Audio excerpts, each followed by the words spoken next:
Galnet News Update, 5th of March 3309.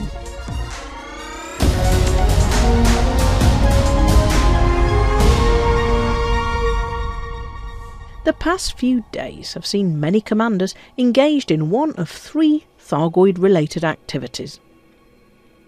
There are plenty of commanders fighting the invading Thargoids using weapons of many colours.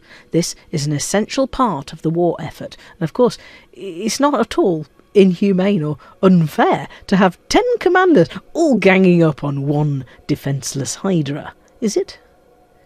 There's another group of commanders helping Aegis find new Ammonia Worlds, although the easiest way to find an Ammonia World these days is to look at the big round thing behind your nearest maelstrom. Many more commanders are not so much finding new Ammonia Worlds as following a painting by numbers guided tour of all the nearby Ammonia Worlds that Universal Cartographics already knows about. Kruger 60, Planet A1 must have been scanned more than 1,000 times in the past couple of days. The third group of commanders is desperately, and with mixed success, trying to unlock the new Caustic Sink Launcher, which will allow them to stay longer in the caustic clouds of the Thargoid maelstrom.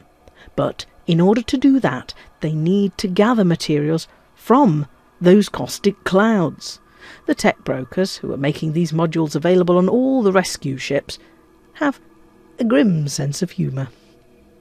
Usefully, they have also made available to buy corrosion-resistant cargo racks and the previously rather pointless meta-alloy hull reinforcements which protect against caustic damage, but nothing else. Less usefully, these modules are also behind an unlock paywall, requiring a one-off payment of meta-alloys and other commodities and materials, so you may well find yourself heading out on a materials hunt to unlock the modules that will allow you to survive in the maelstrom long enough to harvest the materials to unlock a module that will allow you to stay in the maelstrom a little bit longer. Those who earned a sample Caustic Sink Launcher in the Aegis appeal that finished last week find themselves at a considerable advantage when it comes to this activity. While they are in a maelstrom, they can wait until their caustic sinks are saturated with caustic nastiness and fire off the used sink, thus extending the protection further until they run out of sinks.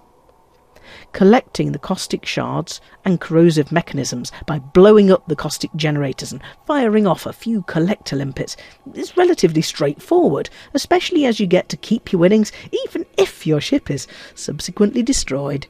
However, using the Xeno scanner and research limpets to scoop the caustic tissue samples out of the caustic generators and then escaping with your prize before your ship melts is difficult. For those without a fleet carrier to store the tissue samples in between runs, it requires a huge amount of skill and luck not to lose the first 4 while you're trying to collect the last one you need.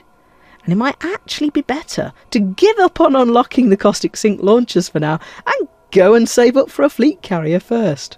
There's a community goal running that will help you earn credits towards your fleet carrier by collecting exploration data. And it's not just Ammonia Worlds that count. You didn't really want to find out what's at the heart of the maelstroms, did you?